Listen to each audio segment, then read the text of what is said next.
اعوذ باللہ من الشیطان الرجیم بسم اللہ الرحمن الرحیم والسماء والطارق وما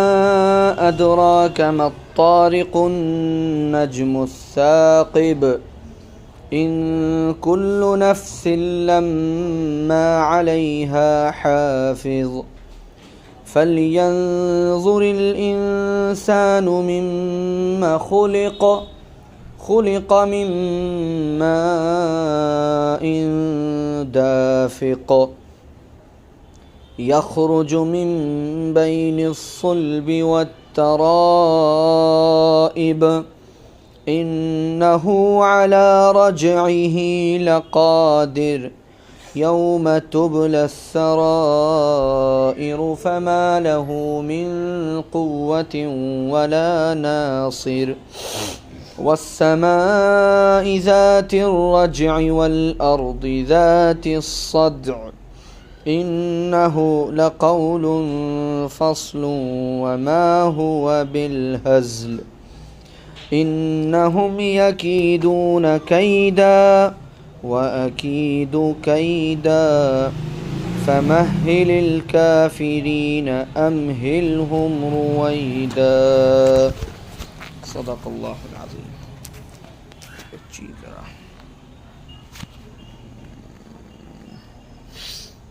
سورہ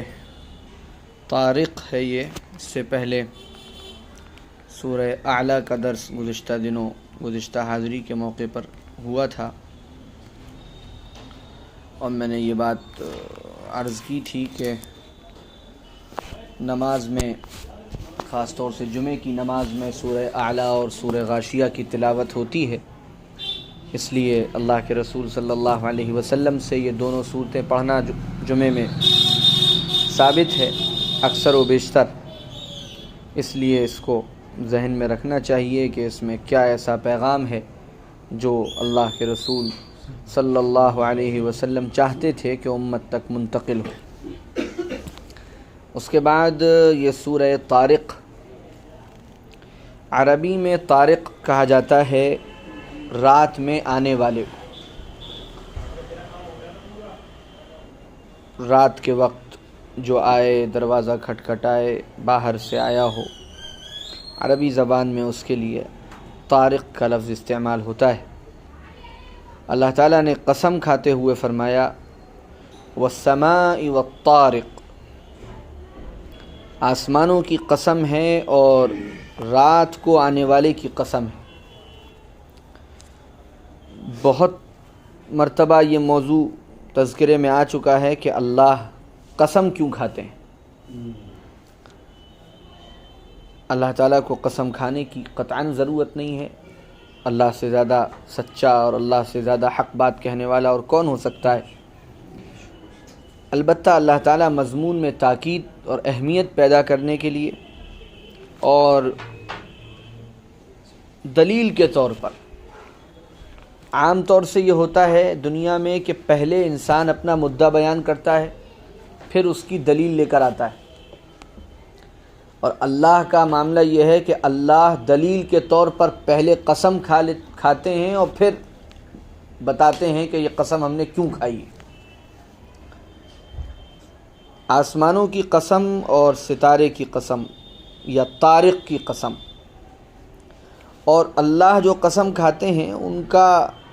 بہت جوڑ ہوتا ہے آگے کے مضمون کے ساتھ کہ وہ قسم اللہ نے کیوں کھائی. پھر فرمایا وما ادراک ما الطارق،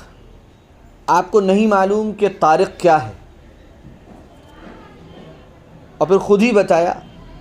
النجم الثاقب، چمکدار ستارہ، اس کو الطارق کہا جاتا ہے. کیونکہ ستارے رات کو آتے ہیں، رات کو منور ہوتے ہیں، رات کو جھلملاتے ہیں، رات کو نظر آتے ہیں، انسان ان کا رات کو دیدار کر سکتا ہے. اس لیے ان کو اللہ تعالیٰ نے الطارق کہا کہ رات کو آنے والی ایک چیز ہے. اور ستاروں کی قسم کھائی۔ ستارے اللہ تعالیٰ کی ایک بڑی زبردست مخلوق ہے۔ یہاں بیٹھ کر ایک چھوٹا سا نظر آنے والا ستارہ بھی اس دنیا سے ہزاروں ہزار گنا بڑا ہے، اور اب تو یہ ساری باتیں سائنسداں بھی کر رہے ہیں، جیوگرافی والے بھی کر رہے ہیں، اور وہ تحقیقات پیش کر رہے ہیں۔ میں نے ایک آدھ صورت کسی موقع پر کی تفصیلات بھی کچھ عرض کی تھی کہ کس طرح پلانٹس ہیں اور کس طرح گیلیکسیز ہیں اور کس طرح پورا یہ یونیورس ہے، یونیورس کے اندر گیلیکسیز اور گیلیکسیز کے اندر پلانٹس، یہ پورا اللہ کی کائنات کا ایک نظام ہے جس تک بڑی تھوڑی سی اب تک ہماری اور آپ کی رسائی ہو پائی، ہماری اور آپ سے مراد انسانوں کی۔ ابھی تو کائنات کے کروڑوں رازوں میں سے چند راز کھلے ہیں۔ ابھی انسان سورج کے بارے میں کچھ نہیں بتا پایا، جو کچھ ہے وہ اندازہ ہے۔ کسی نے جا کر کلومیٹر ناپا نہیں ہے سورج کا، جو بتا دیتے ہیں کہ اتنے کلومیٹر دور ہے، تخمینہ ہے، ایک اندازہ ہے۔ اس کا درجہ حرارت کس طرح سے اوپر جانے پر بڑھتا ہے، اس پر ریسرچ کی گئی ہیں، اور جہاں تک ممکن ہو سکا ہے وہاں تک راکٹس گئے اور ان کی انسانوں کی بنائی ہوئی مشینیں گئیں، تو انہوں نے اپنا اندازہ لگایا اور اتنے لاکھ اتنے کروڑ کلومیٹر دور ہے۔ یہ سب ایک اندازے کی بنیاد پر ہے، کوئی نپی ہوئی چیز نہیں ہے۔ اسی سے اندازہ ہوتا ہے کہ ابھی تو ہماری سورج تک رسائی نہیں ہے، اور سورج ایک چھوٹا سا ستارہ ہے جو ذرا قریب ہے، تو اس لیے وہ زیادہ دکھتا ہے اور زیادہ اس کی گرماہٹ۔ اور یہ آسمان پر نظر آنے والے ستارے، ان میں کئی کئی سورج سما سکتے ہیں، اور ایسے لاکھوں کروڑوں ستارے موجود ہیں گیلیکسیز میں، اور ایسی لاکھوں کروڑوں گیلیکسیز اس کائنات میں، اس یونیورس میں موجود ہیں۔ تو ہم حقیقت بات یہ ہے کہ اللہ کی طاقت، اللہ کی قدرت، اللہ کی بادشاہت اور اس کے سلطنت کا تصور بھی نہیں کر سکتے۔ ہماری تو عقلیں بڑی محدود ہیں،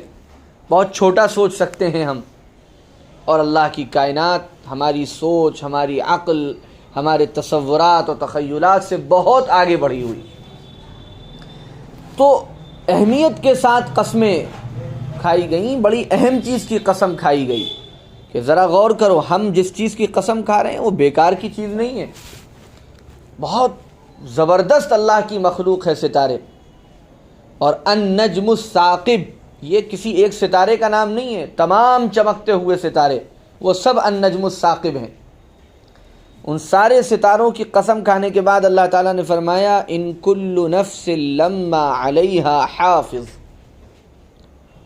جتنے بھی جاندار ہیں ان تمام جانداروں پر ایک نگراں اور محافظ ہے۔ قسم کے ساتھ اس بات کو اس طرح سمجھنے کی ضرورت ہے کہ اس دور میں بھی اور آج کے دور میں بھی جو خدا پر یقین رکھتے تھے، ان سے اگر یہ پوچھا جاتا تھا کہ ستارے کس نے بنائے، تو وہ جواب دیتے تھے اللہ نے بنائے۔ تو جب اللہ انگنت کروڑہ کروڑ ستاروں کو بنا سکتا ہے اور ان کو ایک نظام اور سسٹم کے تحت چلا سکتا ہے، تو یہ دنیا میں بسنے والے چند لاکھ انسانوں پر اللہ کی قدرت کیوں نہیں ہو سکتی؟ اللہ کی طاقت کے منکر کی بات الگ ہے، اس سے الگ طرح سے بات کی جاتی ہے، اس سے الگ طرح سے نمٹا جاتا ہے۔ لیکن جو اللہ کے وجود کا اور خدا کے وجود کا قائل ہے، وہ جب خدا کی طاقت کے بارے میں شک و شبہ کرتا ہے یا انسان کے دوبارہ پیدا ہونے کے بارے میں شک و شبہ کرتا ہے، تو یہ زیادہ حیرانی کی بات ہے۔ تمہیں کس نے پیدا کیا؟ وہ جواب دیتے تھے اللہ نے پیدا کیا۔ اور جب ان سے کہا جاتا تھا اللہ دوبارہ پیدا کرے گا تو ان کو حیرانی ہوتی تھی۔ یہ تو بالکل بے عقلی کی بات ہے۔ جب تم پہلی مرتبہ پیدا کرنے والے کو مان رہے ہو تو وہی دوبارہ کیوں نہیں پیدا کر سکتا؟ یہ تو بہت کامن سینس کی بات ہے. آپ نے تسلیم نہیں کیا کہ کوئی خدا ہے، وہ دہریت ہے، اس کا ایک الگ علاج ہے. میں یہ کہوں کہ یہ ٹوپی میں نے بنائی ہے اور پھر تھوڑی دیر بعد میں یہ کہوں میں ایک دوسری بناؤں گا اور آپ کہیں آپ دوبارہ نہیں بنا سکتے، تو کتنی نادانی کی بات ہے. نہ بنی ہوتی تب تو سمجھ میں آ سکتا تھا، جب بن چکی تب پھر دوبارہ بننا تو پہلے سے زیادہ آسان ہے، اور پہلے سے زیادہ اس میں انسان کسی کو بھی کم سوچنا پڑے گا اور ذہن لگانا پڑے گا. تو ستاروں پر جب لاکھوں کروڑوں ستاروں پر اللہ کی حکومت اور اللہ کی بادشاہت اور اللہ کی نگرانی ہے، تو ہم انسانوں پر اللہ کی نگرانی اور اللہ کی بادشاہت کیوں نہیں ہو سکتی؟ اس لیے ہر وقت یہ ذہن میں رکھو، ستاروں کو دیکھو، ستاروں پر غور کرو، اللہ کی طاقت پر غور کرو کہ کس طرح اللہ نے ان لاکھوں کروڑوں ستاروں کو بنایا اور ایک نظام کے تحت اللہ تعالیٰ ان کو چلا رہا ہے. جب ہم یہ مان رہے ہیں اور اب سائنس کی دنیا اس کو تسلیم کرتی ہے کہ یہ اتنے بڑے بڑے ستارے ہیں کہ کئی کئی دنیایں ان میں سما سکتی ہیں، لیکن کبھی یہ ستارے آپس میں ٹکراتے نہیں ہیں، کبھی ان کی وجہ سے کائنات میں کوئی ایسا دھماکہ، اگر اتنے بڑے ستارے ہیں تو ان کی ٹکر اگر کبھی خدا نخواستہ ہو تو پوری کائنات تہس نہس ہو جائے گی، پوری کائنات میں ایک زلزلہ برپا ہو جائے گا. لیکن وہ سب اپنی جگہ پر ہیں، اپنے نظام کے مطابق چل رہے ہیں، اپنے طے کیے ہوئے سسٹم کے مطابق چل رہے ہیں. اس سے اللہ کی قدرت کا، اللہ کی طاقت کا، اللہ کی بادشاہت کا اندازہ ہوتا ہے. اور جب انسان اللہ کی طاقت اور قدرت کو سوچ لے گا تو پھر یہ ماننے میں کوئی اس کو پریشانی نہیں ہوگی کہ وہی اللہ میرا بھی نگراں ہے. جب وہ کروڑوں ستاروں کی نگرانی کر سکتا ہے تو وہ میری نگرانی کیوں نہیں کر سکتا؟ وہ میرے ہر عمل کو کیوں نہیں دیکھ سکتا؟ وہ میری ہر ایکٹیویٹی پر اس کی نگاہ کیوں نہیں ہو سکتی؟ ان کل نفس لما علیہا حافظ. اس کے بعد انسانوں سے کہا گیا چلو ستاروں کی بات تو ذرا دور کی ہے اور بہت بلندی کی بات ہے، سب چھوڑو. فَلْيَنظُرِ الْإِنسَانُ مِمَّا خُلِقَ. انسان کو چاہیے کہ ذرا اپنے آپ میں غور کر لے کہ اس کو کیسے بنایا گیا. اپنی ذات میں انسان غور کرنا شروع کر دے گا تو حیران ہو جائے گا اللہ کی طاقت کو سوچ کر. اسی صورت میں اللہ نے بتایا کہ ہم نے انسانوں کو ایک اچھلتے ہوئے پانی سے پیدا کیا جو انسانوں کی پسلی اور پیٹھ کے درمیان سے نکلا تھا. یہ ایک ایسی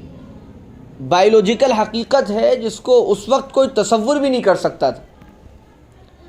مرد کے جسم سے جو مادہ نکلتا ہے، جو انسان کے بننے کا ذریعہ بنتا ہے، وہ مادہ انسان کی انہی ہڈیوں میں، ریڑھ کی ہڈیوں میں، پسلیوں کے پیچھے جو ہڈیاں ہوتی ہیں انہی میں وہ مادہ ہوتا ہے، اور ایک خاص کیفیت کے ساتھ وہ مادہ نکلتا ہے، اور اس مادے میں اربوں کی تعداد میں جرثومے ہوتے ہیں. اور اسی طرح عورت کے جسم میں اس وقت جو مادہ بنتا ہے اس میں بھی اربوں کی تعداد میں چھوٹے چھوٹے جرثومے ہوتے ہیں. ان اربوں جرثوموں میں سے کوئی ایک جرثومہ اور ان اربوں جرثوموں میں سے کوئی ایک جرثومہ اس طرح سے مل جاتا ہے کہ پھر اس کے ذریعے انسان کی تخلیق بعد میں وجود میں آتی. اب یہ اتنا زبردست نظام ہے کہ عقل حیران ہو جائے. عام حالات میں ایک ہی جرثومہ مرد کا عورت کے کسی ایک جرثومے کے ساتھ ملتا ہے. کبھی کبھی ایسا ہوتا ہے کہ دو جرثومے مل جاتے ہیں، 3 مل جاتے ہیں. اللہ کا کیسا بنایا ہوا سسٹم ہے کہ اربوں جرثوموں میں سے 2 اور 3 سے زیادہ، اور عام حالات میں 1. کبھی کبھی ایسا ہوتا ہے کہ ٹوئنس بچوں کی پیدائش ہوتی ہے، 2 بچوں کی، 3، زیادہ سے زیادہ کوئی بہت ریئر کیس ہوتا ہے تو 3-4. ایسا لاکھوں کروڑوں میں کچھ ایک آدھ کیس ہوتا ہے، ورنہ ہزاروں میں ایک آدھ کیس ٹوئنس کا، ورنہ 99.99% کیسز نارمل ایک بچے کی ڈیلیوری ہوتی ہے. یہ اللہ کون ہے جو ان اربوں جرثوموں میں سے کسی ایک جرثومے کو چھانٹتا ہے؟ اتنے ذرا سے پانی جیسے قطرات میں سے ایک جرثومے کو یہاں سے چھانٹنا اور ایک جرثومے کو وہاں سے چھانٹنا، اور پھر ان دونوں کے مل جانے کے نتیجے میں ایک اولاد کی تخلیق ہوتی ہے۔ یہ اتنا بڑا نظام اور سسٹم کون چلا رہا ہے؟ اور یہ سب اندر ہی اندر ہوتا رہتا ہے، عورت کے رحم میں یہ سب ہوتا رہتا ہے، اسے بھی نہیں معلوم ہوتا۔ وہ دو جرثومے مل کر جو ذرے کے برابر بھی نہیں ہوتے، دیکھے بھی نہیں جا سکتے آنکھ سے، وہ مل جاتے ہیں، کچھ دنوں کے بعد وہ ایک جمے ہوئے خون کی سی شکل اختیار کر لیتے ہیں۔ وہ قرآن نے بار بار بیان کیا۔ پھر وہ اس پر دھیرے دھیرے گوشت چڑھنے لگتا ہے، پھر اس پر ہڈیاں چڑھنے لگتی ہیں، پھر ان پر باقاعدہ گوشت پوست چل جاتا ہے، پھر ان کے اعضاء بننے لگتے ہیں، کبھی کان بنتا ہے، کبھی ناک بنتی ہے، کبھی چہرہ بنتا ہے، کبھی آنکھیں بنتی ہیں، کبھی دل بنتا ہے۔ اور ظاہر کے ساتھ ساتھ یہ سب تو وہ اعضاء ہیں جو ہمیں دکھ رہے ہیں، ان سے بہت زیادہ قیمتی اور ان سے بہت زیادہ اپنے فنکشن میں، اپنے کام کرنے کے طریقوں میں بہت زیادہ خاص انسان کے وہ اعضاء ہیں جو جسم کے اندر ہیں۔ انسان کا دل پورے جسم کو خون دیتا ہے، پمپ کرتا ہے۔ کتنی بڑی مشینری ہے جو اللہ تعالیٰ نے لگا رکھی ہے۔ انسان کا دماغ پورے جسم کو کنٹرول کرتا ہے۔ ذرا سے دماغ کی رگ اگر ادھر سے ادھر ہو اور کوئی ذرا سا سسٹم دماغ کا گڑبڑ ہو جائے تو انسان اپنے جسم پر سے اختیار کھو دیتا ہے۔ نروز کا جو سسٹم ہے، نسوں کا جو سسٹم ہے، کتنا زبردست ہے۔ ذرا سا اس میں کوئی پریشانی ہوتی ہے تو کسی کو پیرالائزڈ ہو جاتا ہے، کسی کو لقوہ ہو جاتا ہے، کوئی اپاہج ہو جاتا ہے، کسی کا ہاتھ کام کرنا بند کر دیتا ہے، کسی کا پیر کام کرنا بند کر دیتا ہے۔ یہ سب نسوں کے نظام سے ہوتا ہے۔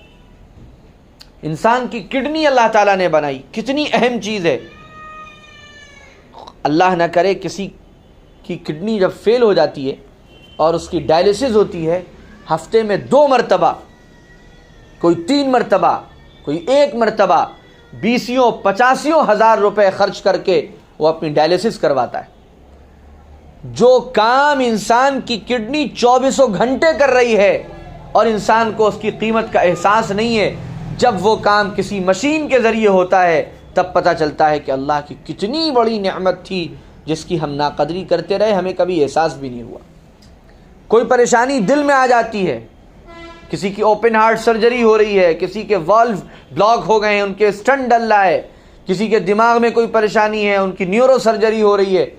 تب پتہ چلتا ہے کہ کتنا زبردست اور سوفسٹیکیٹڈ انسان کا یہ جسم ہے کہ اس کے اندر اتنے بڑے بڑے فنکشن ہر وقت چل رہے ہیں، اتنے بڑے بڑے کارخانے چل رہے ہیں، اور ہمیں اور آپ کو اس کا احساس بھی نہیں۔ پھر ظاہری اعضاء میں تو ظاہر ہے سب کو احساس ہے، انسان کا جسم، انسان کی آنکھیں، انسان کے کان، انسان کی زبان، انسان کے ہاتھ پیر، یہ ساری چیزیں جو اللہ تعالیٰ نے عطا فرمائی، یہ اتنی بڑی نعمت ہیں، اتنی بڑی نعمت ہیں۔ اور یہ سب کس طرح بنا کہ کسی کو بننے کا احساس بھی نہیں ہوا۔ کوئی عورت اپنی پریگننسی کا جو اس کا پیریڈ ہے کبھی نہیں بتا سکتی اس میں کہ آج میرے بچے کے ہاتھ بن گئے، آج اس کے پیر بن گئے، آج اس کی ناک بن گئی، آج اس کے کان بن گئے، آج اس کی زبان بن گئی، آج اس کے ہونٹ بن گئے، آج اس کے گوشت آ گیا، آج اس کے ہڈی چڑھ گئی۔ کسی کو کوئی احساس نہیں ہے، اور وہ پروسیس اپنے آپ اندر ہی اندر کام کر رہا ہے، اور اسے غذا مل رہی ہے، اور غذا بھی اللہ تعالیٰ وہ دے رہا ہے جو عام حالات میں انسان کو پسند نہیں ہے۔ گندگی اس وقت اس کی وہ غذا ہے۔ اللہ تعالیٰ نے فرمایا کہ تم چھوڑو، ستاروں پر غور کرو گے، پتہ نہیں کیا سمجھو اور کتنا کرو گے، اپنے آپ میں غور کرو۔ ہر انسان اپنے آپ میں غور کرے، کس طرح اللہ تعالیٰ نے اس کو بنایا، کس طرح وہ دنیا میں آیا۔ دنیا میں آتا ہے وہ تو ذرا سی جگہ تنگ ہو جائے اور ہوا بند ہو جائے اور اندھیرا ہو جائے تو بچے کی جان جانے کا خطرہ رہتا ہے، لیکن وہی بچہ 9 مہینے یا یہ کہیے جان ڈلنے، روح ڈلنے کے بعد، ہارٹ بیٹ آنے کے بعد 6-7 مہینے تقریباً وہ بچہ اپنی ماں کے پیٹ میں ہوتا ہے، جو نہایت تنگ ہے، نہایت چھوٹی سی جگہ ہے، نہ اس میں ہوا جا رہی ہے، نہ روشنی جا رہی ہے، لیکن وہاں وہ بچہ محفوظ ہے۔ اس کی جان آ جاتی ہے 1.5-2 مہینے یا کچھ آگے پیچھے اس کے بعد. ڈاکٹر آج کل تو اتنا ٹیکنالوجی ہائی ہے کہ الٹرا ساؤنڈ میں وہ بچے کی ہارٹ بیٹ سنتے ہیں, اسی بنیاد پر ڈاکٹر فیصلہ کرتے ہیں. بعض مرتبہ جو ایبورشن کروایا جاتا ہے وہ ڈاکٹر یہی وجہ بتاتے ہیں کہ آپ کے بچے کی کوئی گروتھ نہیں ہے, اس کی ہارٹ بیٹ نہیں آئی, اس کے اندر زندگی نہیں آئی, اس لیے اب اس کو زیادہ بڑھانے سے فائدہ نہیں ہے, آپ ایبورشن کروا دیں, ختم کروا دیں. تو 2 مہینے 1.5 مہینے کے بعد اس کے روح آ گئی, اس کے جان آ گئی, اس کے بعد وہ اگلے 6 مہینے اسی تنگ جگہ میں کس طرح سے, اور جو بائیولوجی پڑھتے ہیں وہ سارے وہ جانتے ہیں, ان کے سامنے وہ گرافکس ہوتے ہیں, وہ تصویریں ہوتی ہیں, کتنی چھوٹی سی جگہ میں وہ بچہ پروان چڑھتا رہتا ہے اور اس کا جسم بنتا رہتا ہے اور اس کو غذا ملتی رہتی ہے اور وہ آگے بڑھتا رہتا ہے, اور ایک پانی کے ذرا سے قطرے سے لے کر وہ ایک بچہ بن کر دنیا میں آتا ہے. یہ انسان اگر غور کر لے تو اس کی آنکھیں کھل جائیں. اللہ کون ہے یہ نظام چلا رہا ہے, کس کا سسٹم چل رہا ہے, کون یہ ساری چیزیں کر رہا ہے, کس طرح یہ سب ہو رہا ہے. اور اللہ کا نظام آپ دیکھیں کہ صرف انسانوں ہی میں نہیں, یہ تو دنیا کی ہر مخلوق اس دور سے گزرتی ہے. تو اللہ نے کیا سسٹم بنایا کہ جو مخلوق اس عمل سے گزرتی ہے اس کے بعد اسی مخلوق کی نسل دنیا میں آتی ہے. اسی مخلوق کی نسل, ایسا نہیں ہوتا کہ کسی ایک مخلوق سے کوئی دوسری مخلوق پیدا ہو جائے. کتے کے یہاں کتا آئے گا, بلی کے یہاں بلی آئے گی, چوہے کے یہاں چوہا آئے گا, اور جتنے جانور ہیں ان کے یہاں وہی جانور آئیں گے, انسانوں کے یہاں انسان آئے گا. اگر اللہ تعالیٰ یہ سسٹم بنا دیتے کہ پیدائشیں تو ہوں گی لیکن ہم نے کوئی فرق نہیں کیا ہے, تمہارے نطفے میں اور تمام مخلوقات کے نطفے میں کچھ بھی آ سکتا ہے, کتنا ڈینجر معاملہ ہو جاتا, کتنا عجیب و غریب دنیا بن جاتی, کیا کیا تماشے دنیا میں ہو رہے ہوتے. یہ چیزیں واقعتاً سوچنے کی ہیں کہ اتنا زبردست نظام اور سسٹم یقیناً اللہ ہی چلا سکتے ہیں اور کوئی رب چلا سکتا ہے, انسانوں کے بس میں اس نظام اور اس سسٹم کا چلانا نہیں ہے. فَلْيَنْظُرِ الْإِنسَانُ مِمَّ خُلِقَ مِن مَّاءٍ دَافِقٍ يَخْرُجُ مِن بَيْنِ الصُّلْبِ وَالتَّرَائِبِ. اللہ نے تمہیں پانی کے اچھلتے ہوئے قطرے سے پیدا کیا جو تمہارے پیٹھ اور پسلیوں کے درمیان سے نکلا ہے. یہ جگہیں جو ہوتی ہیں, ریڑھ کی ہڈی اور پسلیاں اور دماغ سے اس کا خاص کنیکشن ہوتا ہے, یہ جسم کے بہت ہی خاص جگہیں ہوتی ہیں. ریڑھ کی ہڈی ایسی چیز ہے کہ اگر ذرا بھی اس میں پرابلم ہو جائے تو انسان کا پورا جسم بیکار ہو جاتا ہے اور انسان بستر پہ لگ جاتا ہے. وہاں سے جو جسم کی سب سے قیمتی جگہیں تھیں وہاں اللہ نے اس پانی کو چھپا کر رکھا ہے اور اس کا خزانہ وہاں رکھا ہے, اور وہاں سے یہ پانی اور یہ نطفہ آگے چلتا ہے اور پھر آگے چل کر انسانوں کی دنیا میں آنے کا سبب بنتا ہے. پھر فرمایا انہو علی رجعہ لقادر. وہی بات جو میں نے ابھی عرض کی تھی کہ جو اللہ اتنے سارے سسٹم سے گزار کر تمہیں پہلی مرتبہ دنیا میں لا سکتا ہے, وہی اللہ تمہیں لوٹانے پر بھی پوری طرح قادر ہے. انہو علی رجعہ لقادر. مشرکین مکہ جو تھے حضور صلی اللہ علیہ وآلہ وسلم جب ان کو دعوت دیتے تھے تو وہ جن چیزوں پر سب سے زیادہ ان کو حیرانی ہوتی تھی وہ اسی بات پر ہوتی تھی کہ محمد صلی اللہ علیہ وسلم یہ کیا کہہ رہے ہیں کہ مرنے کے بعد تم دوبارہ زندہ کیے جاؤ. وہ یہ بات ان کے سمجھ میں نہیں آتی تھی کہ کوئی مرنے کے بعد دوبارہ کیسے زندہ ہو سکتا ہے. تو قرآن بار بار ان کو متوجہ کر رہا تھا, بار بار ان کو سمجھا رہا تھا کہ ذرا غور کرو اپنے آپ میں. جب تم مان رہے ہو کہ اللہ نے تمہیں پیدا کیا, کتنے سسٹم سے گزار کر پیدا کیا, تم کہاں تھے اور کہاں سے کہاں تک اللہ نے تمہیں پہنچا دیا. ایک جگہ فرمایا کہ انسان اپنی تاریخ بھول گیا, وہ ایک ایسی چیز تھا جو چیز ذکر کرنے کے قابل بھی نہیں تھی. اچھے اور شریف لوگوں کی محفل میں انسان کا وجود جس قطرے سے ہوتا ہے, کیا اس کا تذکرہ کیا جاتا ہے؟ کیا اس کی باتیں کی جاتی ہیں؟ اتنے حقیر چیزوں سے تم پیدا ہوئے, اتنی حقیر چیز سے تمہارا وجود ہوا, اور تم آج اپنے آپ کو متکبر بنا رہے ہو, سرکش بنا رہے ہو, اللہ سے بغاوت کر رہے ہو, دین چھوڑ رہے ہو. تم کبھی اپنی تاریخ اور ہسٹری کو اٹھا کر دیکھو کہ تم کیا تھے, تمہاری کیا حیثیت اور حقیقت تھی. تو سمجھ میں آ جائے گا کہ ہم اتنے بے حیثیت تھے کہ ہم ذکر کرنے کے قابل بھی نہیں تھے، کوئی ہمارا نام بھی نہیں لیتا تھا۔ تو جب اللہ نے اس طرح سے تمہیں بنا دیا اور دنیا میں لے آیا تو وہ اللہ اسی طرح تم کو دوبارہ بنانے پر قادر ہے۔ تم مر جاؤ گے، مر کے ختم ہو جاؤ گے، بات ٹھیک ہے، تمہارا جسم مٹی میں مل جائے گا، تمہاری ہڈیاں چورا چورا ہو جائیں گی، جلنے والے جلا کر راکھ کر دیے جائیں گے، سب ہو جائے گا، لیکن جس مالک نے تمہیں پہلی مرتبہ پیدا کیا اگر تم اسے مانتے ہو تو پہلی مرتبہ پیدا کرنے والا مالک دوسری مرتبہ پیدا کرنے پر بھی قادر ہے۔ کوئی ایسی عقلی اور نقلی دلیل نہیں ہے جس کی بنیاد پر آدمی یہ اعتراض کرے کہ نہیں اللہ پہلی مرتبہ تو پیدا کر سکتا ہے لیکن نعوذ باللہ دوسری مرتبہ پیدا نہیں کر سکتا۔ فرمایا اس دن تمہیں لوٹایا جائے گا، یوم تبلی السرائر، جس دن سارے بھید اور راز کھول دیے جائیں گے۔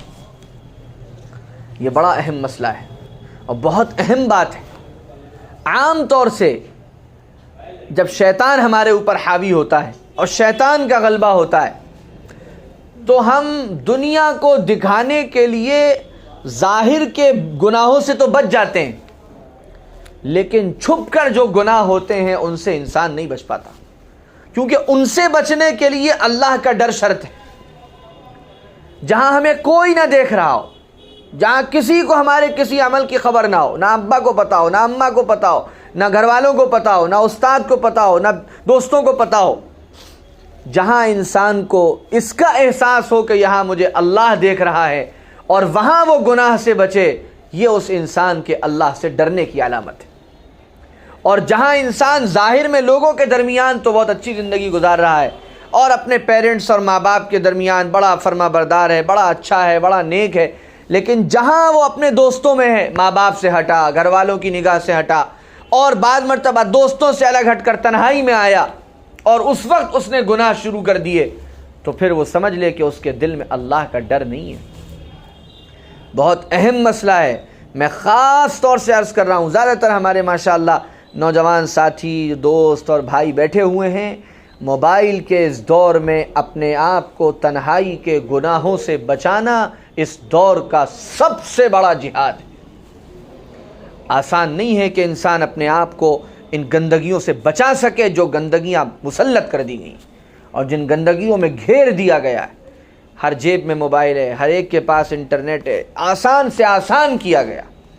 چھوٹے والے موبائل پہلے تھے، کتنی جلدی وہ ختم ہو گئے، اور بڑے موبائل بڑے مہنگے ہوا کرتے تھے، بہت سستے ہو کر آ گئے۔ پہلے انٹرنیٹ بہت مشکل تھا ہر ایک کا ریچارج کرانا، اور اب اس کو اتنا آسان کیا گیا، اتنا آسان کیا گیا کہ کوئی بچہ، کوئی لڑکا، کوئی لڑکی، کوئی مرد، کوئی عورت، کوئی گھرانہ، کوئی حافظ، کوئی مولانا، کوئی متقی بچ نہ پائے جس کے پاس یہ چیز نہ ہو، کیونکہ شیطان کو اور شیطانی انسانی شیطانوں کو سب کو معلوم ہے کہ جب یہ فتنہ جیب میں ہوگا اور پاس میں ہوگا اور انسان تنہائی میں ہوگا تو اتنا زیادہ اس وقت احتیاط کرنا کہ مجھے اللہ دیکھ رہا ہے آسان نہیں ہوگا۔ اور اسی کا نتیجہ ہے کہ اس بری طرح ہمارا معاشرہ اور ہمارا سماج موبائل کی گندگیوں میں ملوث ہے کہ ہم اس کا تصور نہیں کر سکتے۔ بہت کم عمری میں ہمارے گھر کے لڑکے، ہمارے چھوٹے بھائی یہ آوارگی کی طرف جا رہے ہیں، ان کی ذہنیت خراب ہو رہی ہے اور یہ ان باتوں سے واقف ہو رہے ہیں جن باتوں سے ان کو بہت بڑے ہو کر واقف ہونا چاہیے۔ یہ سب اس موبائل کی تباہ کاریاں، اس انٹرنیٹ کے نتیجے میں پیدا ہونے والے نقصانات ہیں۔ اللہ نے اس سے ڈرایا ہے، یوم تبلی السرائر۔ یہ مت سمجھو کہ موبائل کی ہسٹری ڈیلیٹ کر کے تم اپنے نامہ اعمال سے ان گناہوں کو ڈیلیٹ کر دو گے، دنیا سے چھپا لے جاؤ گے، دنیا کو کچھ نہیں پتا چلے گا، اماں کو کچھ نہیں پتا چلے گا، ابا کو کچھ نہیں پتا چلے گا، بھائیوں کو کچھ نہیں پتا چلے گا، دوستوں کو کچھ نہیں پتا، کسی کو کچھ نہیں معلوم ہوگا۔ میں جو چاہوں گا دیکھوں گا، جو چاہوں گا سنوں گا، جس طرح چاہوں گا استعمال کروں گا، اور اس کے بعد میں پھر ڈیلیٹ کر دوں گا اپنی ہسٹری کو، اور میں ایک دوسری آئی ڈی بنا کر ای میل اس سے ساری سرچنگ کروں گا، اور جب موبائل نارمل حالات میں رکھوں گا تو میں آئی ڈی چینج کر دیا کروں گا تاکہ کسی کو پتہ نہ ہو کہ میرے موبائل میں کیا کیا ہوا۔ یہ دنیا میں آدمی سارے سیکیورٹی کے انتظامات کر سکتا ہے، لیکن وہ بھول جاتا ہے کہ اس کے دائیں اور بائیں کندھوں پر فرشتے سوار ہیں جو اس کی ایک ایک حرکت کو، ایک ایک ادا کو دیکھ رہے ہیں، لکھ رہے ہیں، وہ ویڈیو بنا رہے ہیں، وہ نوٹ کر رہے ہیں، اور اللہ کے یہاں وہ سارے راز کھول دیے جائیں گے۔ بہت سنگین مسئلہ ہے۔ میں بار بار عرض کرتا ہوں کہ جس نوجوان بھائی کو، بہن کو، فرد کو اس کا احساس ہو ذرا بھی کہ میں اس موبائل کو رکھ کر گناہ سے نہیں بچ سکتا، اس کے لیے یہ موبائل رکھنا حرام ہے، قطعاً جائز نہیں ہے کہ وہ بڑا موبائل رکھے۔ اگر اس کو یہ لگتا ہے کہ میں بچ سکتا ہوں، میں اپنی حفاظت کر سکتا ہوں، میں گناہوں سے اپنے آپ کو بچا سکتا ہوں، تو ٹھیک ہے، وہ اپنی جائز ضرورتوں کے لیے، بہت سے فائدے بھی ہیں، میں اس سے انکار نہیں کرتا، بہت سی ضرورتیں وابستہ ہیں، وہ استعمال کرے، لیکن اگر اسے یہ خطرہ ہے اور خدشہ ہے تو کسی حال میں وہ اس موبائل کو نہ رکھے، یا رکھے تو کم از کم تنہائی میں کبھی ہاتھ میں بھی بھولے سے نہ لے۔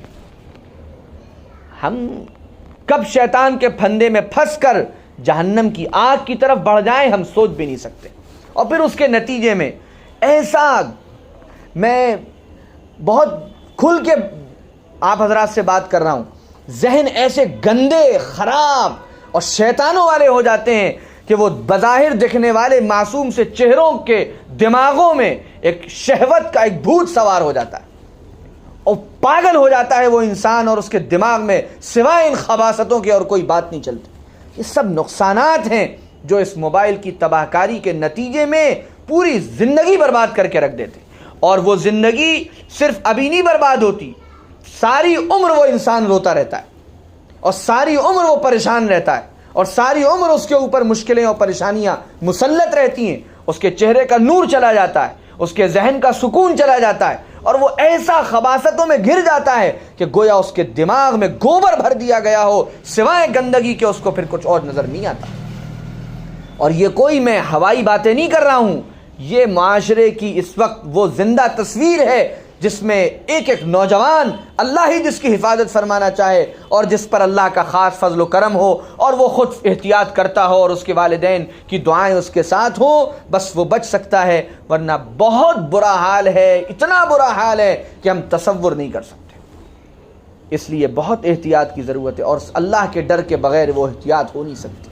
یوم تبلی السرائر، اللہ نے فرمایا وہ دن قیامت کا دن ہوگا جس دن راز کھول دیے جائیں گے۔ گناہ اللہ تعالیٰ نے بہت سی جگہوں پہ بتایا تمہارے گناہ سامنے آ جائیں گے، تو گناہ تو بہت سے ہوتے ہیں، لیکن خاص طور سے وہ دن ایسا ہوگا جس دن وہ گناہ تمہارے سامنے آئیں گے جو تم دنیا سے چھپ کر کیا کرتے ہو، جو تم اپنے اماں ابا سے، گھر والوں سے، رشتہ داروں سے، اپنے استادوں سے، اپنے شیخ سے، اپنے فلاں سے اور فلاں سے چھپ کر کرتے تھے، وہ سارے راز سامنے آ جائیں گے۔ اس وقت انسان چیخے گا اور چلائے گا، یا ویلتنا ما لہذا الکتاب، یہ کیسی کتاب ہے، اس نے تو کوئی چھوٹی بڑی چیز چھوڑی ہی نہیں۔ اللہ فرماتا ہے وَوَجَدُوا مَا عَمِلُوا حَاضِرًا، جو کچھ تم نے کیا ہوگا سب تمہارے سامنے ہو۔ کیا منہ دکھائیں گے ہم؟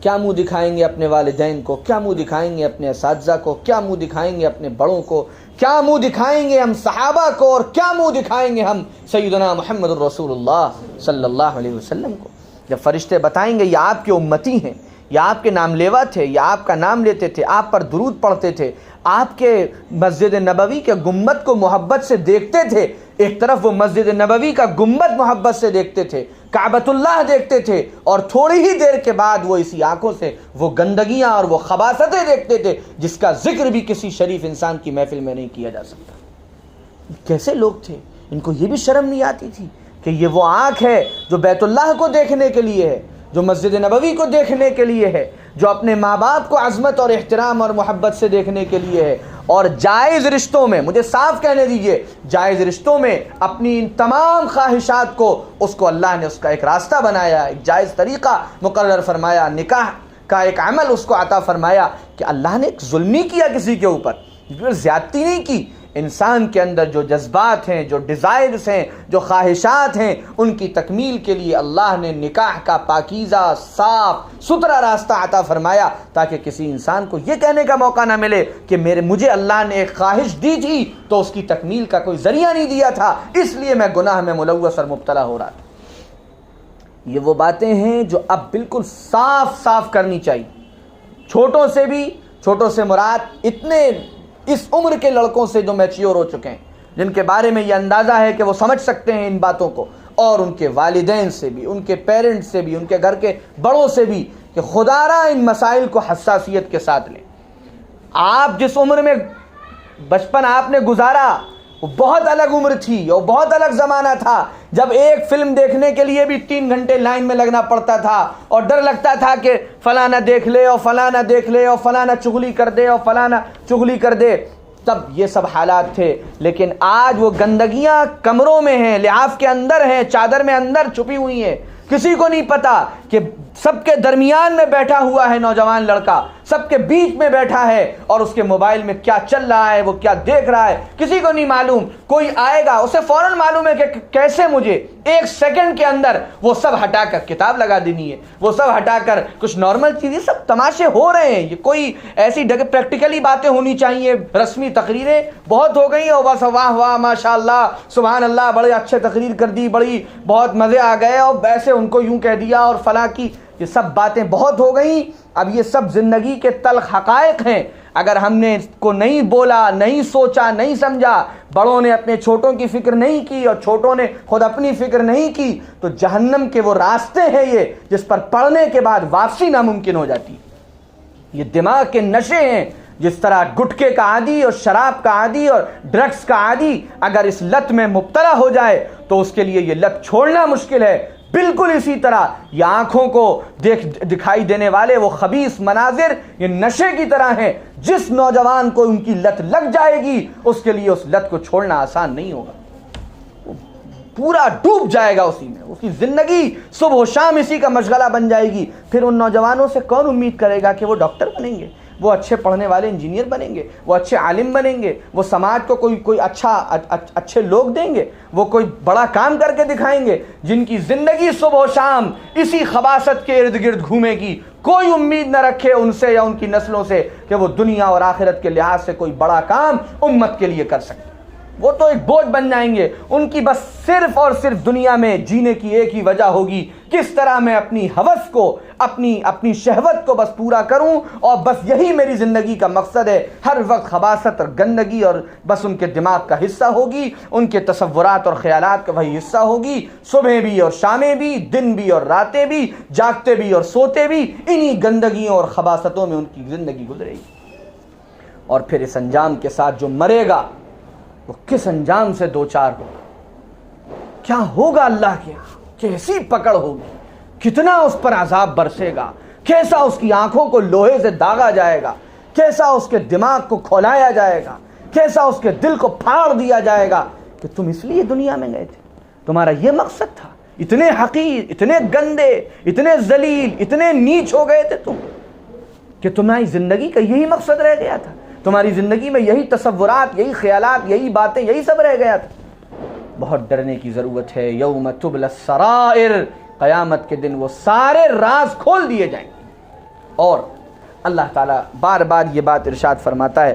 اور قرآن اس سے بھرا پڑا ہے، اگر انسان کو کسی موقع پر ایسی کوئی بات دل پر لگ جائے اور وہ اپنی تصویر کہیں پر دیکھنے لگے، اس کو ان چیزوں میں کہیں ذرہ برابر بھی اپنا وجود نظر آئے، تو اس کے لیے مایوسی کا دروازہ نہیں، اس کے لیے مایوسی کوئی چیز نہیں۔ اللہ کا تو نظام یہ ہے، التائب من الذنب کمن لا ذنب لہ، جو جس لمحے سچی پکی توبہ کر لے گا وہ ایسا ہے گویا اس نے وہ زندگی میں گناہ کیا ہے۔ اگر ہم کسی موقع پر اپنے کو یہ سمجھتے ہیں کہ ہم سے کوئی غلطی ہو رہی ہے یا ہوئی ہے تو قطعاً مایوسی کی ضرورت نہیں ہے۔ اگر ہم واقعی مخلص ہیں اور قرآن نے ہم پر اثر کیا ہے اور قرآن کی بات ہمارے دل کو لگی ہے اور ہم چاہتے ہیں کچھ کرنا اور ہم چاہتے ہیں کچھ تبدیلی اور ہم اپنے آپ کو پاکیزہ بنانا چاہتے ہیں، ہم اپنی آنکھوں کو، اپنے دل کو، اپنے دماغ کو، اپنے تصورات کو، اپنے شعور کو پاکیزگی اور نیکی سے بھرنا چاہتے ہیں، بہت آسان علاج ہے، سچے پکے نیت کے ساتھ اللہ سے توبہ کریں کہ اللہ اب تک جو ہوا میں اس سے معافی مانگتا ہوں، توبہ کرتا ہوں، استغفار کرتا ہوں، جو ہوا مجھ سے غلط ہوا آپ مجھے معاف فرما دیجئے، اور میں پکا ارادہ کرتا ہوں کہ میں اب اپنی زندگی کو بدل کر دکھاؤں گا، میں اب اپنے آپ کو پاکیزہ کر کے دکھاؤں گا، میں اب اپنی آنکھوں کی حفاظت کر کے دکھاؤں گا، میں موبائل اور انٹرنیٹ کا بہترین اور صرف اچھا استعمال کر کے دکھاؤں گا، اور اس کے لیے مجھے جو کرنا ہوگا وہ کروں گا، اور پھر اسی کے لحاظ سے وہ عمل شروع کر دے، خدا کی قسم اس کے نامہ اعمال میں ایک گناہ بھی باقی نہیں رہے گا۔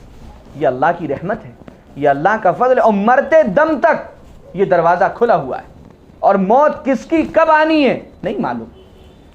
ایک لمحے کا بھروسہ نہیں ہے، تو علاج کیا بنا؟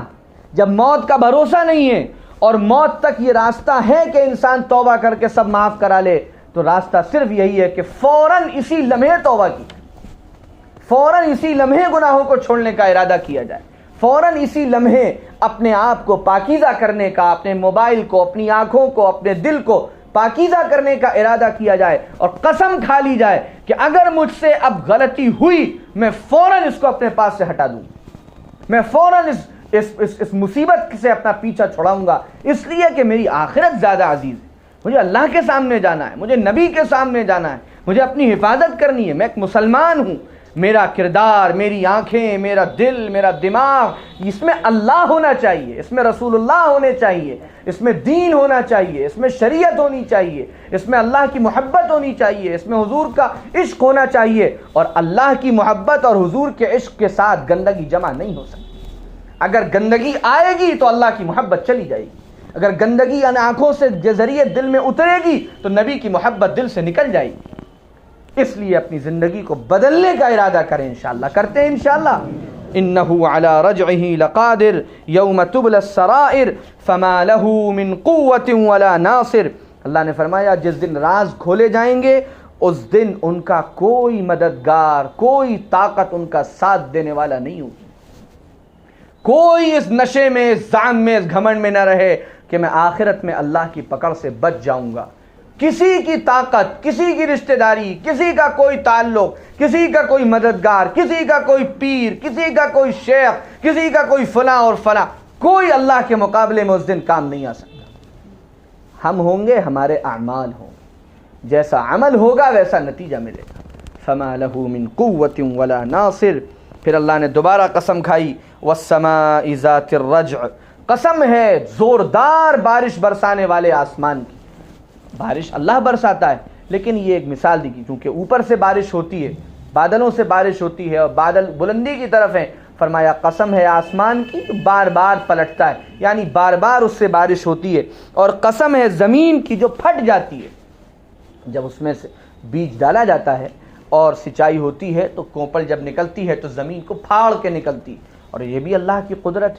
کتنی باریک ہوتی ہے وہ، کتنی پتلی ہوتی ہے وہ، کیسی کمزور سی کہ کوئی یوں کر کے مروڑ دے تو ٹوٹ جائے اور مسل دے تو اس کا نام و نشان مٹ جائے، لیکن وہی کوپل جب زمین سے نکلتی ہے تو زمین کو پھاڑ کر اس کے اندر سے نکل آتی ہے۔ فرمایا والارض ذات الصدع، یہ دو قسمیں کھا کے فرمایا انہ لقول فصل، قرآن کی بات فیصلہ کن بات ہے، قرآن کی بات کے بعد کسی کی بات نہیں چل سکتی، قرآن کی بات فیصلہ کن بات ہے۔ یہ یہاں پر بارش اور زمین کا تذکرہ کیوں کیا؟ خاص طور سے اس وجہ سے کیا کہ جب گرمی ہوتی ہے سخت تو ہر ایک دیکھتا ہے کہ بنجر ہو رہی ہیں زمینیں، کھیتیاں سوکھ رہی ہیں، پیڑ مرجھا رہے ہیں، پھول مرجھا رہے ہیں، اور عجیب ویرانی ہے، گرمی ہے، لو ہے، ایسے حالات ہوتے ہیں۔ اور پھر اس کے بعد جہاں 2-3 دن موسلا دھار بارش ہوئی تو کیسی تبدیلی آتی ہے، ایسا لگتا ہے سارے کھیت مسکرانے لگے اور پھول ایک دم لہلہا اٹھے اور ہر طرف ہریالی ہو گئی اور زمین سے بھی ایک ٹھنڈک اٹھنے لگی۔ یہ آنکھوں سے دیکھتے ہیں ہم لوگ کہ نہیں دیکھتے؟ خوب دیکھتے ہیں۔ ظاہر ہے تھوڑا سا شہری ماحول ہے تو ذرا اس میں کمی آئی ہے، لیکن آج سے 10-20-50 سال پہلے تک جب ہر طرف ہریالی اور کھیتیاں تھیں تو خوب اس کا مشاہدہ لوگ کرتے تھے، آج بھی کرتے ہیں۔ یہ بات فرما کر اللہ تعالیٰ نے یہ فرمایا کہ جس طرح کوئی شخص جو اپنی آنکھوں سے دیکھ رہا ہے کہ بنجر تھی زمین، ہر طرف مرجھائی ہوئی تھی، ہریالی کچھ نہیں تھا، لیکن جیسے ہی پانی برسا اور موسلادھار بارش ہوئی اللہ کی رحمت کی تو ہر طرف ہریالی ہو گئی، ہر طرف خوشحالی ہو گئی، ہر طرف کھیت لہلہا اٹھے۔ اسی طرح دنیا کیسی جہالت میں تھی، تو کوئی عقل مند اس کا انکار نہیں کر سکتا کہ ایسا نہیں ہوا، ایسا نہیں ہوا۔ کوئی انکار کرے گا تو پاگل کہلائے گا۔ بالکل اسی طرح دنیا کو غور کرنا چاہیے کہ دنیا میں کیسی جہالت تھی، کیسا اندھیرا تھا، کیسی ضلالت تھی، کیسی گمراہی تھی، کیسے لوگ بد کردار تھے، بد اخلاق تھے، بد عقیدہ تھے، بد اعمال تھے، یہ سب تھا۔ اور اسی وقت قرآن کی شکل میں اللہ کی رحمتوں کی بارش ہوئی، اور قرآن نے اپنا فیض برسایا، قرآن نے اپنی برکتیں برسائیں، قرآن نے اپنی رحمتیں برسائیں، جس کے نتیجے میں انسانیت کی کھیتی لہلا اٹھی۔ جو زمین اچھی تھی اس نے فوراً قرآن کو کیچ کیا، جو اچھے لوگ تھے، جن کے اچھے دل تھے، انہوں نے فوراً قرآن کو لیا اور ان کے سینے لہلا اٹھے، ان کے دل ہرے بھرے ہو گئے، ان کو تازگی مل گئی، ان کو ایک نئی زندگی مل گئی۔ کتنی اہم بات، آپ اسی سے اندازہ لگائیں، قرآن کی مجلس کی اہمیت کا اندازہ قرآن کی اسی آیت سے لگائیں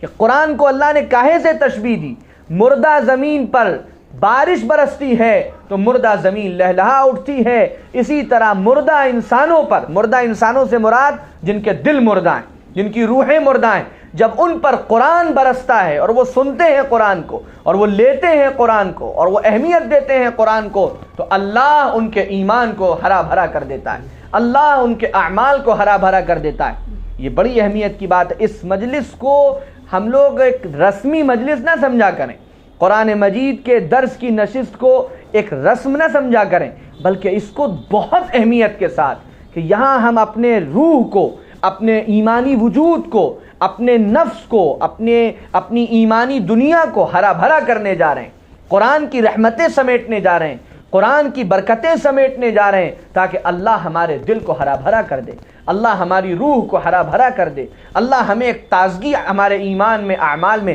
عطا فرما دے۔ جب اس نیت اور اس جذبوں کے ساتھ ہم آئیں گے تو یہاں پر ہماری حاضری ہمارے لیے بہت خیر کا باعث بنے گی، بہت برکتوں کا باعث بنے گی، بڑے انوارات لے کر ہم یہاں سے جائیں گے، بڑی ہدایتیں ہم لے کر یہاں سے جائیں گے، اور یہ کوئی کسی تقریر کرنے والے کی تقریر کی کرامت نہیں ہوگی، یہ اللہ کے کلام کی برکت ہوگی، یہ اللہ کے کلام کا فیض ہوگا، یہ اللہ کے کلام سے جو روحانی بارش برس رہی ہے یہاں، اس بارش سے ہم سب سیراب ہو کر جائیں گے۔ اللہ نے فرمایا انہ لقول فصل، یہ قرآن یہ بالکل فیصلہ کن بات ہے، جو قرآن نے کہہ دیا وہی ہونا ہے، اس کے آگے پیچھے کچھ نہیں ہو سکتا۔ اور پھر قرآن نے کہا وما ہوا بالہزل، قرآن کی باتیں ہنسی مذاق نہیں ہیں۔ یہ بات بھی بڑی اہم ہے۔ ہم عام طور سے لوگ رسمیات کے پابند ہو گئے، جیسا کہ میں نے عرض کیا، دینی مجلسوں میں بھی ہم رسم نبھانے کے لیے جانے لگے،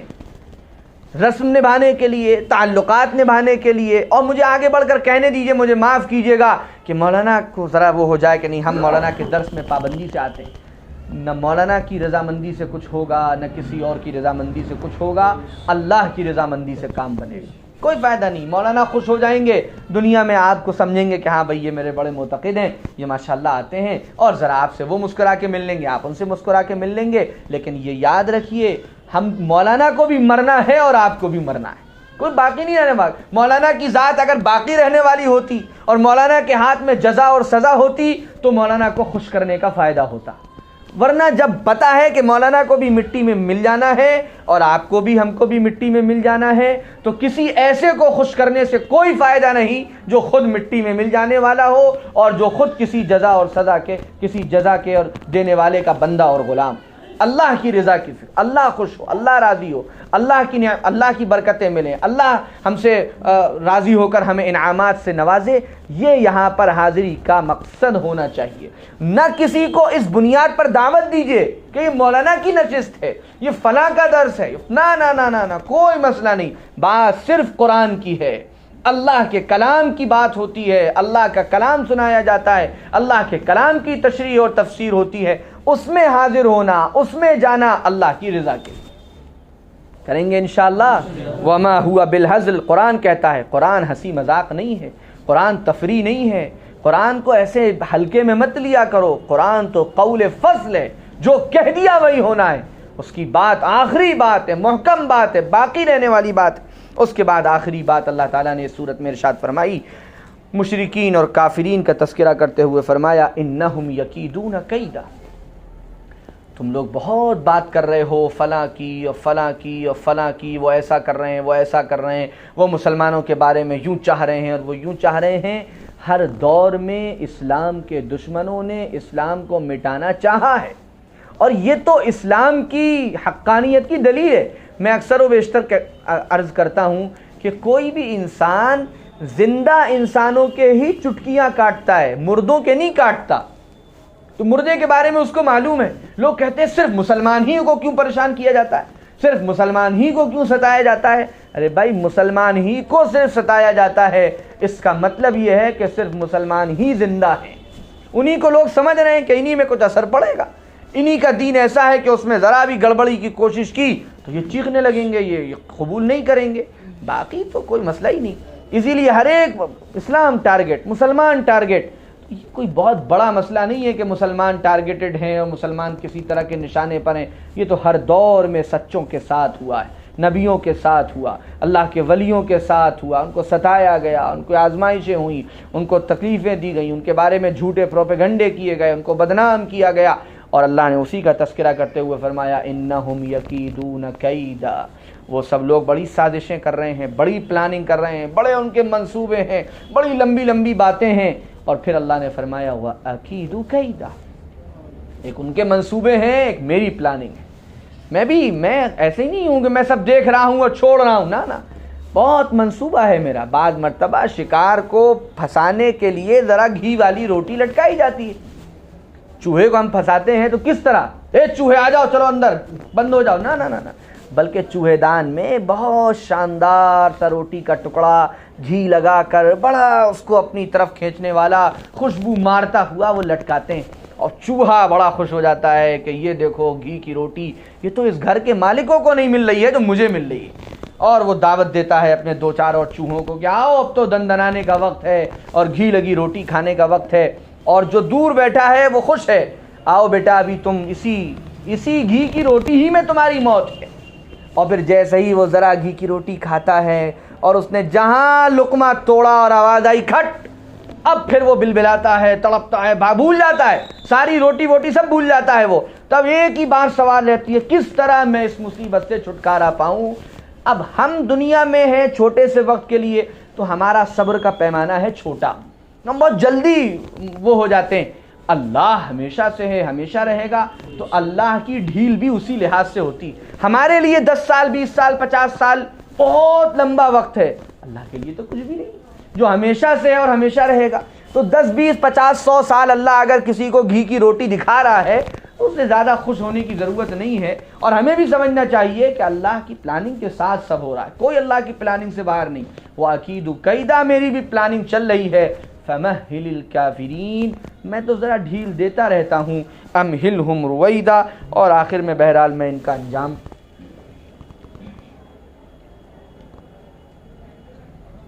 بہرحال یہ صورت اس لحاظ سے بڑی اہم تھی کہ اس میں بعض بڑے اہم پہلوؤں کی طرف اشارہ تھا۔ اللہ تعالیٰ اپنے فضل و کرم سے ہم سب کو بات کو سمجھنے کی توفیق عطا فرمائے۔ انشاءاللہ چونکہ پچھلے ہفتے درس نہیں ہو پایا تھا،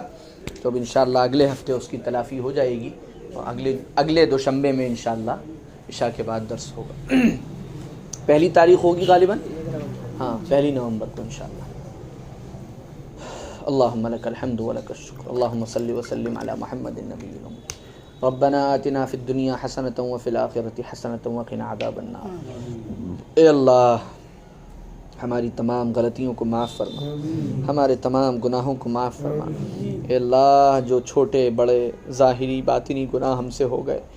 ہم سچی پکی توبہ کرتے ہیں، معافی مانگتے ہیں، اللہ معاف فرما دیجئے، اللہ معاف فرما دیجئے۔ ہماری آنکھوں سے، ہمارے کانوں سے، ہماری زبانوں سے جو غلطیاں ہو گئیں، گناہ ہو گئے، اللہ اپنی رحمت سے معاف فرما دیجئے۔ آج ہم توبہ کرتے ہیں، شیطان نے ہم کو بہکا دیا، نفس نے ہم کو غلط راستے پر چلا دیا، اللہ جانے انجانے میں ہم سے بہت سی غلطیاں اور گناہ ہو گئے۔ اے رب کریم، ہم بھول گئے کہ ہم آپ کے بندے ہیں، آپ نے ہم پر کتنی نعمتیں فرمائی، ہم بھول گئے ہم محمد الرسول اللہ صلی اللہ علیہ وسلم کے امتی ہیں، کتنے احسانات ہیں نبی صلی اللہ علیہ وسلم کے ہم پر۔ اے اللہ، ہم بھول گئے کہ ہمیں آپ کے سامنے کھڑا بھی ہونا ہے، اپنی زندگی کا جواب دینا ہے۔ اے اللہ اب تک جو ہوا معاف فرما دیجیے، یا اللہ معاف فرما دیجیے۔ ہم توبہ کرتے ہیں، پکا ارادہ اور نیت کرتے ہیں، اب اپنے آپ کو پاکیزہ بنائیں گے، اپنی نگاہوں کو پاک کریں گے، اپنے دل کو پاک کریں گے، اپنے ذہنوں کو پاک کریں گے، اپنے خیالوں کو، اپنے تصورات کو پاک صاف کریں گے، اپنے احساسات کو پاک کریں گے۔ اے اللہ گندگیوں کو، گندی سوچ کو، گندی باتوں کو، گندے خیالوں کو، اے اللہ گندی چیزیں دیکھنے کو، ہر ایک چیز کو اپنی زندگی سے نکالیں گے اللہ۔ اے اللہ اب ہم اپنے والدین کو عظمت اور محبت کے ساتھ دیکھ کر اجر حاصل کریں گے۔ اے اللہ ہم امت کے پریشان حالوں کو اے اللہ شفقت کے ساتھ دیکھیں گے، ان کی حالت پر ترس کھائیں گے۔ اے اللہ اب ہم آپ کے گھر کو دیکھیں گے، اب ہم قرآن پاک کو دیکھیں گے، اب ہم اچھی اچھی دینی کتابیں دیکھیں گے اے اللہ، اور آپ ہمیں بلائیے تو ہم کعبۃ اللہ کو دیکھیں گے، ہم کعبۃ اللہ کو دیکھیں گے اے اللہ، ہم گنبد خضرا کو دیکھیں گے، ہم مسجد نبوی کو دیکھیں گے۔ یہ چیزیں آپ نے دیکھنے کے لیے بنائی ہیں اے اللہ، نامحرم کو اب نہیں دیکھیں گے، گندی تصویریں، گندی چیزیں اب نہیں دیکھیں گے، اپنی زندگی کو پاکیزہ بنائیں گے اے اللہ، نیکوں والی زندگی بنائیں گے، نبی والی زندگی بنائیں گے اے اللہ۔ ہمیں اس راستے پر مضبوطی عطا فرما، ہمیں اپنے ارادوں پر ثابت قدمی عطا فرما، نفس اور شیطان کی شرارتوں سے ہماری حفاظت فرما اے اللہ۔ ہمیں مستقل اپنی فکر کرنے کی توفیق عطا فرما، اپنے اوپر نگرانی کرنے کی توفیق عطا فرما اللہ۔ اپنے بڑوں سے پوچھ کر احتیاط کے ساتھ چلنے کی توفیق عطا فرما اے اللہ۔ اپنے رحم کا، کرم کا، عافیت کا ہمارے ساتھ معاملہ فرما اے اللہ۔ اے اللہ قرآن کو ہماری زندگیوں کی بہار بنا دیجیے، قرآن کو ہماری زندگیوں کا نور بنا دیجیے اے اللہ۔ ہمیں عافیت اور رحمت عطا فرما، ہر طرح کی خوشیاں نصیب فرما، برکتوں اور رحمتوں سے ہمیں مالا مال فرما یا اللہ۔ ہمارے بیماروں کو اپنے کرم سے صحت عطا فرما، پریشان حالوں کی پریشانیاں دور فرما، مقروضوں کے قرضوں کی ادائیگی کی غیب سے شکلیں پیدا فرما اے اللہ۔ جو پریشان حال ہیں، جس لائن سے پریشان ہیں، آپ ہم سے زیادہ بہتر طریقے پر جانتے ہیں اللہ، ان کی پریشانیاں دور فرما یا اللہ۔ یہ ہمارے بہت سے نوجوان بھائی بیٹھے ہیں اللہ، ان سب کو اے اللہ پاکیزگی کا علم بردار بنا، نیکیوں کا اے اللہ علم بردار بنا، ان کی زندگیوں کو اے اللہ ایک اللہ مثالی زندگی بنا، آئیڈیل زندگی بنا، ان کو تقوی عطا فرما اے اللہ۔ یہ جس لائن میں پڑھائی کر رہے ہیں اللہ، ایکسلنٹ آگے بڑھنا ان کے لیے آسان فرما، اپنی اپنی فیلڈ میں اے اللہ خوب مہارت ان کو عطا فرما اے اللہ۔ دین و دنیا کی ترقیوں سے ان کو مالا مال فرما اے اللہ۔ قرآن کے ساتھ، نمازوں کے ساتھ، حیا کے ساتھ، پاک دامنی کے ساتھ ایک سچے پکے مسلمان بن کر اے اللہ دنیا کے بڑے بڑے عہدوں تک انہیں پہنچا، دنیا کے بڑے بڑے منصبوں تک انہیں پہنچا، دنیا کی بڑی بڑی عزتیں انہیں عطا فرما اے اللہ، اور ایک بڑا کام کرنے کی توفیق عطا فرما، قوم کی، انسانیت کی خدمت کے بڑے بڑے کام کرنے کی انہیں صلاحیت عطا فرما، ہمت عطا فرما، توفیق عطا فرما یا اللہ۔ اپنی رحمت کا معاملہ فرما یا اللہ۔ ہمارے جو کام الجھے ہوئے ہیں اپنے کرم سے عافیت کے ساتھ یا اللہ اس میں سہولت پیدا فرما، تمام کاموں کی تکمیل فرما، تمام مسائل کو حل فرما اے اللہ۔ اے اللہ لوگوں کے دلوں میں یا اللہ الفت اور محبت پیدا فرما یا اللہ۔ لوگوں کے دل آپ کے دو انگلیوں کے درمیان ہیں، آپ جس جانب چاہیں موڑ دیں اے اللہ۔ اپنے کرم سے اے اللہ اب ہماری نصرت، ہماری تائید کے فیصلے فرما یا اللہ۔ ہر طرح کے شر اور فتنے سے حفاظت فرما، ہر طرح کی پریشانی سے حفاظت فرما یا اللہ۔ ہمارے والدین کی عمروں میں خوب برکت عطا فرما، ہمارے گھر کے بزرگوں کی عمروں میں خوب برکت عطا فرما، ہر طرح کی صحت، عافیت، سلامتی ان سب کو عطا فرما یا اللہ۔ ہمارے دل میں جو دعائیں ہیں، تمنائیں ہیں، آرزویں ہیں، اپنے کرم سے ایک ایک دعا کو اپنی رحمت سے قبول فرما یا اللہ۔ ہمارے اس درس کی محفل کے مجلس کے یا اللہ جو منتظمین ہیں، جن کا یہ گھر ہے، جس کے لیے یا اللہ جو لوگ یا اللہ فکر مند رہتے ہیں یا اللہ یاد رکھتے ہیں اور اہتمام سے آتے ہیں، سب کو اپنی شان کے مطابق جزا عطا فرما، بہترین بدلہ عطا فرما۔ قرآن کی برکتوں اور انوارات سے ان کے دلوں کو، ان کے پورے وجود کو، ان کے گھرانے کو، ان کے گھر والوں کو، سب کو مستفیض فرما یا اللہ۔ ہماری تمام دعاؤں کو اپنی رحمت سے قبول فرما۔ وصلی اللہ تعالی علی خیر خلقہ نبینا محمد و آلہ و صحبہ اجمعین۔